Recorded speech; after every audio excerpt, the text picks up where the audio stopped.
जय हिंद दोस्तों। आज हम लोग गणित भारती भाग 1 जो बुक है उसमें सैनिक स्कूल प्रवेश परीक्षा में पूछे गए कुछ प्रश्न को हम लोग क्या हल करेंगे। जैसे देखिए क्वेश्चन नंबर 66 है कि 6 अंकों की सबसे बड़ी एवं सबसे छोटी संख्या के अंतर एवं योग को जोड़ें। देखिए पहले अंतर निकालना है 6 अंकों की सबसे बड़ी एवं सबसे छोटी संख्या का, और फिर उसके बाद योग निकालना है। तब देखिए 6 अंकों की सबसे बड़ी संख्या, 6 अंकों की बड़ी संख्या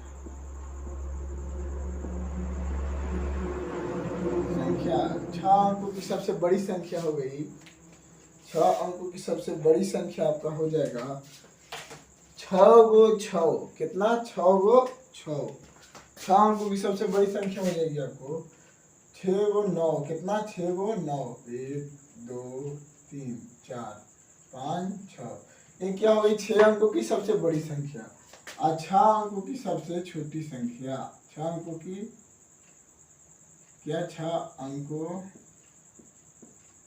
की छोटी संख्या।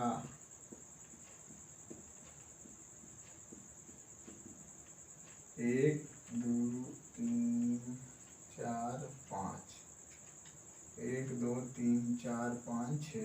ये क्या हो गई 6 अंकों की सबसे छोटी संख्या। अब देखिए अंतर निकालने के लिए बोला है, क्या अंतर। तो अंतर निकालने के लिए हम लोग पहले करेंगे 9 9 9 9, 1 2 3 4 5 और 1 6। अब हम लोग अंतर निकालने के लिए, जब अंतर निकालने के लिए बोलेगा तो हम लोग जो बड़ी संख्या है उसमें से छोटी संख्या को क्या करेंगे, माइनस कर लेंगे। तो यहाँ पे कितना हो जाएगा 9 9 9 9 9, यहाँ कितना हो जाएगा 8। ठीक, अगर योग करने के लिए बोलेगा तो योग में हम लोग क्या करते हैं, जोड़ेंगे। क्या करेंगे, जोड़ेंगे। तो यहाँ पे लिखेंगे सबसे बड़ी संख्या, फिर उसके नीचे सबसे छोटी संख्या, कितना हो जाएगा 9 9 9 9 9 और 9 1 10। देखिए ये अपना योग हो गया और ये क्या हो गया, अंतर। क्या हो गया, अंतर। और क्या हो रहा है क्वेश्चन में, अंतर एवं योग को क्या करें, जोड़े। ये अंतर और योग को क्या करना है, जोड़ देना है, ठीक ना। तो पहले हम लोग लिखेंगे योग, पहले लिखेंगे योग,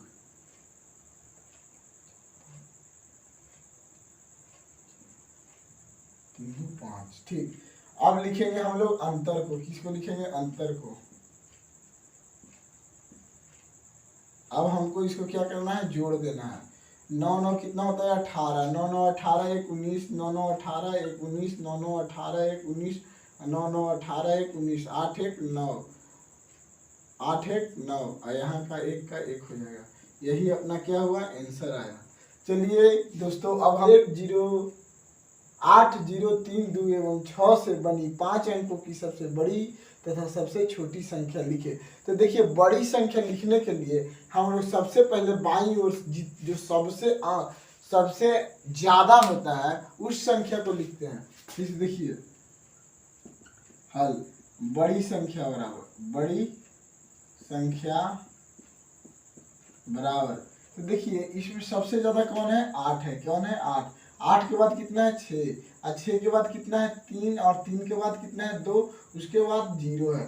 तो ये सबसे क्या हुई, इन अंकों से मिलकर सबसे बड़ी संख्या का निर्माण हुआ। इन अंकों से मिलकर ये सबसे बड़ी संख्या बनी। फिर देखिए अगर छोटी संख्या लिखने के लिए बोलेगा, क्या छोटी संख्या लिखें, छोटी संख्या को लिखें। तो छोटी संख्या, देखिए छोटी संख्या लिखने के लिए देखिए अगर हम बाएं तरफ अगर 0 को लिख देंगे तो उसका मान तो रहेगा नहीं। इसीलिए देखेंगे कि 0 से बड़ा कौन है, किससे, 0 से बड़ा कौन है। तो 0 से बड़ा यहाँ पे 2 है। कौन है, 2। फिर 2 के बाद 0 को अगर लिखेंगे तो इसका मान हो जाएगा, क्या हो जाएगा, इसका मान हो जाएगा, बढ़ जाएगा। 2 का मान क्या हो जाएगा, बढ़ जाएगा, ठीक ना। फिर देखिए फिर 0 के बाद अब कौन सी संख्या बड़ी है, तो 3 है। कौन है, 3 है। और 3 के बाद 6 है, और फिर उसके बाद 8 है। तो देखिए ये हुई 86,320। इन अंकों से सबसे बड़ी संख्या का निर्माण हुई। और 20,368 ये इन अंकों से मिलकर सबसे छोटी संख्या का निर्माण हुई। चलिए क्वेश्चन नंबर हम 68 देखते हैं कि निम्नांकित को रोमन संकेत में लिखें। किसमें? रोमन संकेत में लिखने के लिए बोल रहा है। तब देखिए रोमन संकेत में लिखने के लिए हम लोग एल से डिनोट करते हैं 50 को। किसको? 50 को रोमन अंक में लिखने के लिए।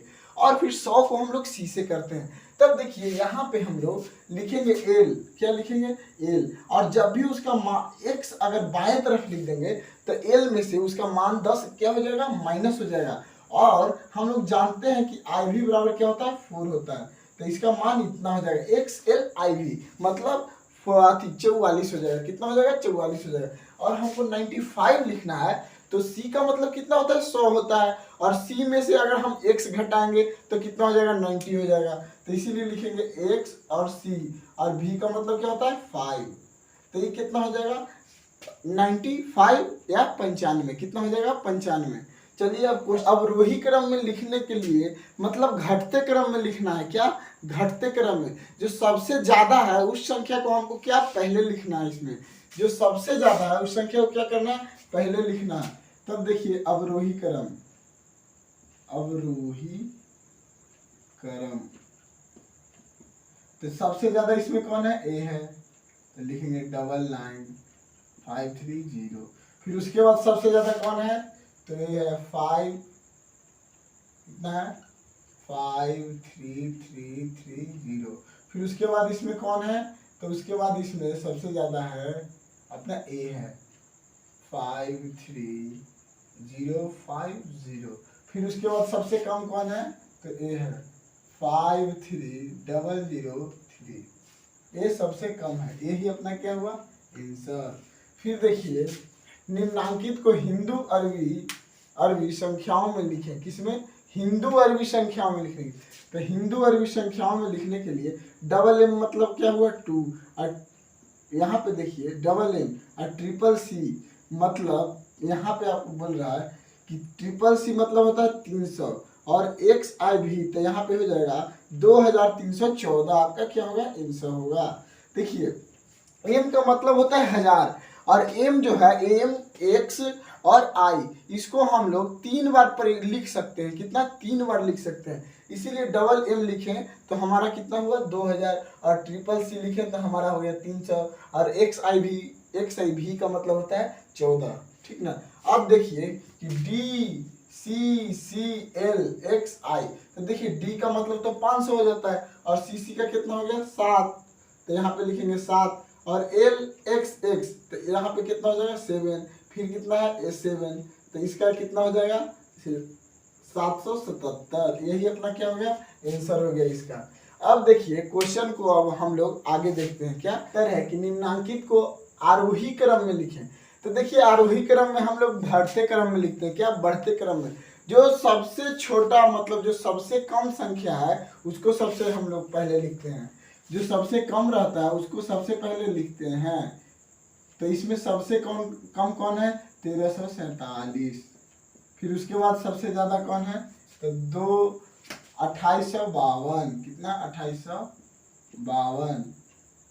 उसके बाद फिर इसके बाद कौन है? इसके बाद है आपका 3942। 3942। फिर इसके बाद ज्यादा कौन है? 4293। 4293। और फिर सबसे ज्यादा कौन है? यहाँ है 8232। कितना है? 8232। तो ये क्या हो गया? अपना आरोही क्रम में हो गया। क्या हो गया? आरोही क्रम में मतलब जो संख्या जो सबसे छोटा है मतलब सबसे कम या सबसे छोटा उसको हम लोग सबसे पहले लिखते हैं। फिर उससे बड़ा है उसको लिखेंगे, फिर उससे बड़ा, और जो सबसे ज्यादा है और सबसे बड़ा है उसको सबसे पीछे लिखेंगे। क्या? सबसे पीछे लिखेंगे। चलिए अब क्वेश्चन नंबर 72 है जो पूछ रहा है कि निम्नलिखित का मान ज्ञात करें। तो इनमें से हम लोग का मान ज्ञात करना है। तब देखिए यहाँ पे होता है एक्स भी आई का मतलब हो जाता है 16। कितना? 16। और फिर आई भी का मतलब हो जाता है 4। समझे? और फिर देखिए आई भी का मतलब होता है वी आई का मतलब होता है 6 और वी आई का मतलब होता है कितना? 6। और फिर आई भी का मतलब होता है 4। कितना होता है? 4। तो यहाँ पे हो जाएगा आपका देखिए आई हमारे से गलती से छूट गया था। यहाँ पे क्या हो जाएगा? 4। तो 16 4 कितना हो जाएगा? 20 और 6 4 10, तो 10 दूनी कितना हो जाएगा 20। अतः इसका आंसर कितना आएगा 2 आएगा। कितना आएगा 2। फिर देखिए एम सी सी एक्स आई भी, तो इसका मतलब हो जाएगा एम का मतलब तो जानते हैं कि 1000 होता है, और फिर सी सी का मतलब 200, और फिर एक्स आई भी का मतलब हो जाएगा आपका ये 14, कितना हो जाएगा 1214। यही आपका आंसर होगा, समझे। अब देखिए हम लोग 7 एवं 9 से बनने वाली सबसे बड़ी एवं सबसे छोटी संख्या का अंतर ज्ञात करें। मतलब 3 8 7 9 से बनने वाले सबसे बड़ी संख्या एवं सबसे छोटी संख्या में अंतर को ज्ञात करना है। क्या अंतर ज्ञात करना है। तब देखिए सबसे बड़ी संख्या, सबसे बड़ी संख्या बराबर, तो सबसे बड़ी संख्या को बनाने के लिए जो सबसे अंक में ज्यादा है उसको लिखेंगे। तो सबसे ज्यादा कौन है 9 है, फिर उसके बाद 8 है, 7 है और 3 है। फिर देखिए सबसे छोटी, क्या सबसे छोटी संख्या, इन सबसे निर्माण होने वाली सबसे छोटी संख्या। तो 3 के बाद 7 आएगा, 7 के बाद कितना आएगा 8, 8 के बाद 9 आएगा। अब इन दोनों में क्या करना है, अंतर ज्ञात करना है। क्या करना है, अंतर।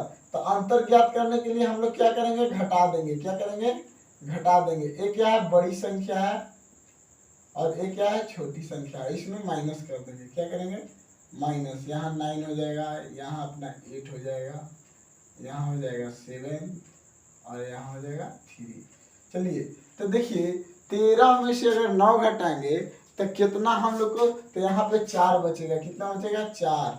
फिर देखिए अगर 16 में से 8 को घटाएंगे तो देखिए 13 कैसे हुआ, इसमें से एक पैंचा ले लिए। क्या लिए, पैंचा। तो पैंचा जो लिए तो ये हमारा 13 हो गया। तो 13 में से 9 गया तो 4 बचा, और फिर ये कितना हो गया 6 हो गया। तो 6 हो गया तो फिर बगल वाला से 6 क्या किया, पैंचा ले लिया।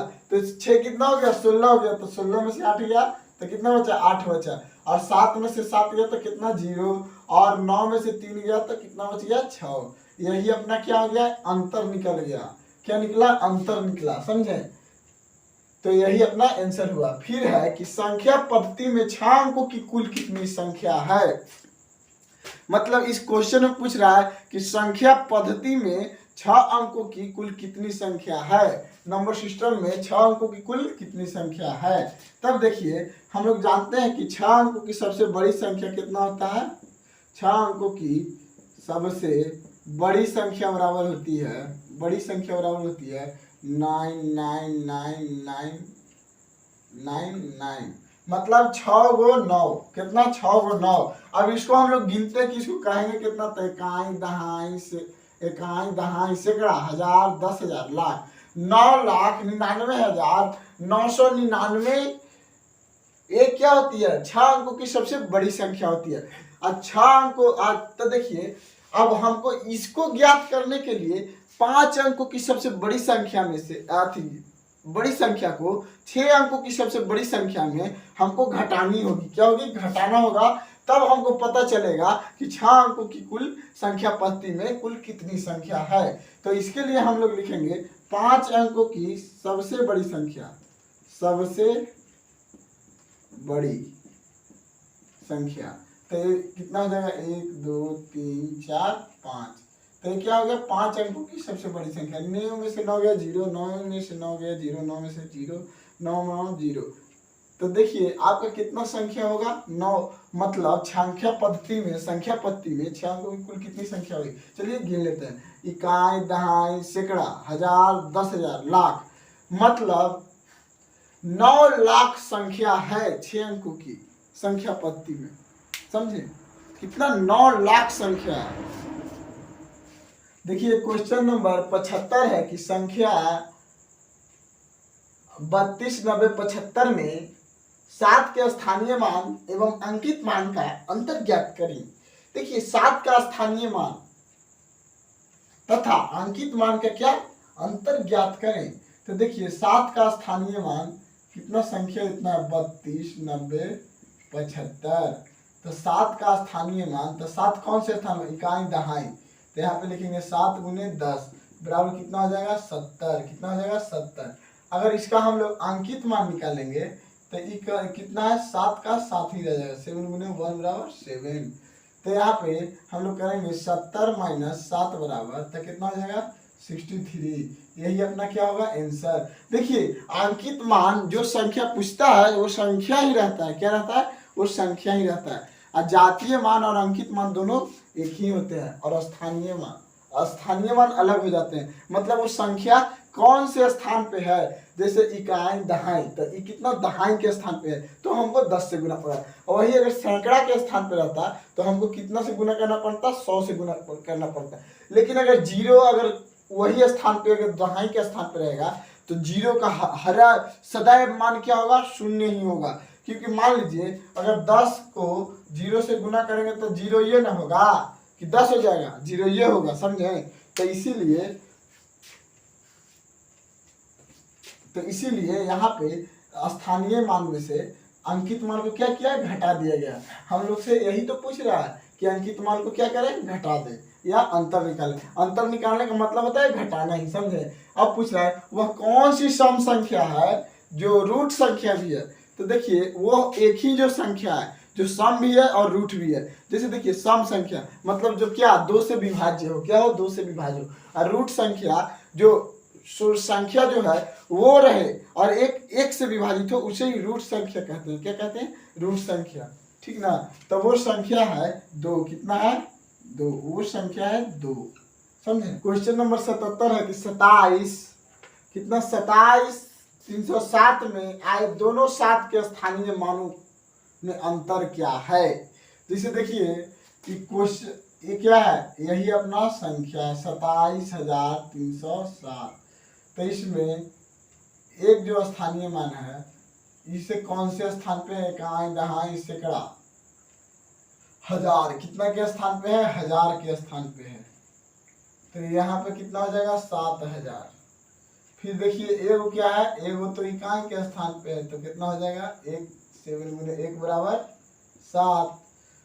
तो यहाँ से हम लोग अगर माइनस करते हैं 7000 में से 7 को तो कितना आएगा 3, यहाँ पे हो जाएगा 9, 9, 6, इतना हो जाएगा आंसर ना, समझे।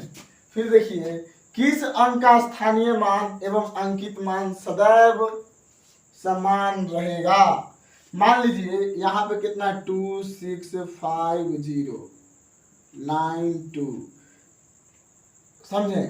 तो यहाँ पे देखिए इसका तो मान अगर इकाई है तो 2 रहेगा अगर इकाई पे रहेगा। लेकिन यही अगर संख्या अगर दहाई के स्थान पे आ जाएगा तो इसका मान कितना हो जाएगा 20 हो जाएगा।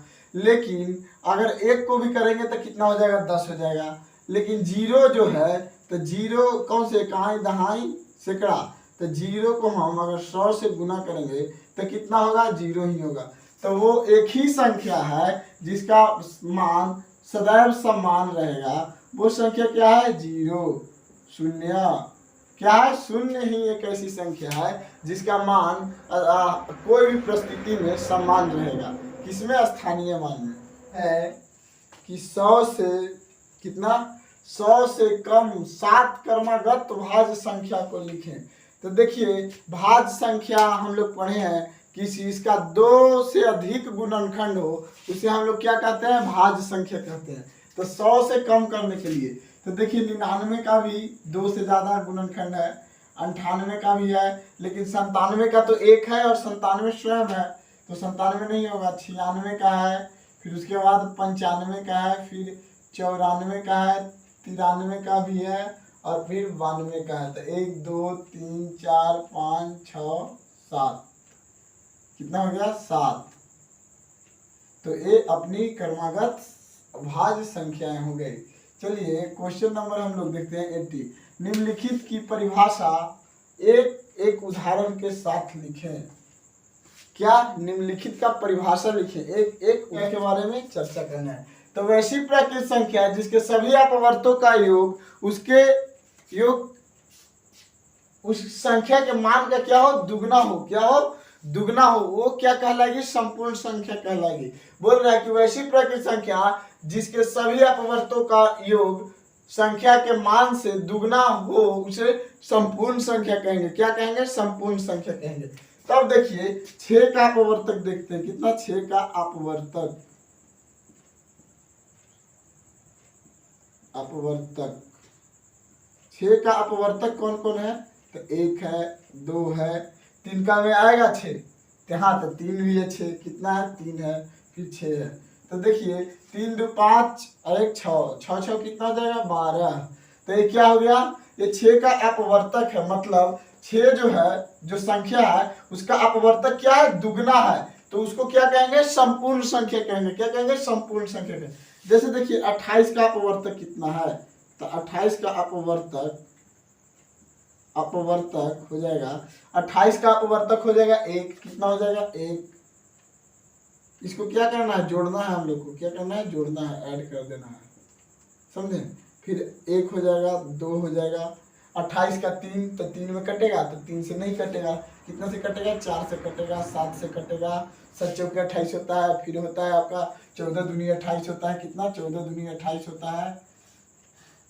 फिर वो संख्या आपको किससे? स्वयं 28 से कटेगा। किससे कटेगा? 28 से कटेगा। और इन सभी को अगर हम जोड़ेंगे तो हमारा आ जाएगा कितना? 56 आएगा। कितना? 56 आएगा।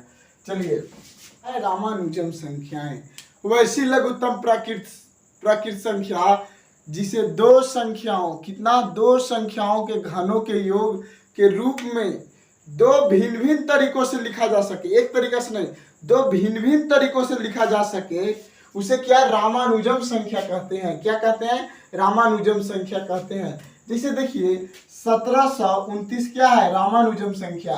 क्या है? रामानुजम संख्या। तो इसको हम 2 भिन्न भिन्न तरीकों से लिख सकते हैं। कितना? 2 भिन्न भिन्न तरीकों से लिख सकते हैं। इसको हम एग्जाम्पल में दिखा रहे हैं आपको। किसमें? एग्जाम्पल में। तो इसको 2 भिन्न भिन्न तरीका से लिख सकते हैं। जैसे देखिए 10 का पावर क्यूब कितना हो जाएगा? 10 का पावर क्यूब प्लस 9 का पावर क्यूब, तो कितना आ जाएगा? 1729 आ जाएगा। कितना आ जाएगा बच्चों? 1729 आ जाएगा। या फिर हम इसको ये भी लिख सकते हैं 12 का पावर क्यूब, और फिर लिखेंगे हम लोग 1 का पावर क्यूब, 1 का पावर क्यूब, तो कितना आएगा? 1729 आ जाएगा। चलिए, एक क्या रहा? अपना रामानुजम संख्या। जय हिंद दोस्तों। अब हम लोग मिलेंगे नेक्स्ट वीडियो में, नेक्स्ट क्लास को लेकर। जय हिंद, वंदे मातरम।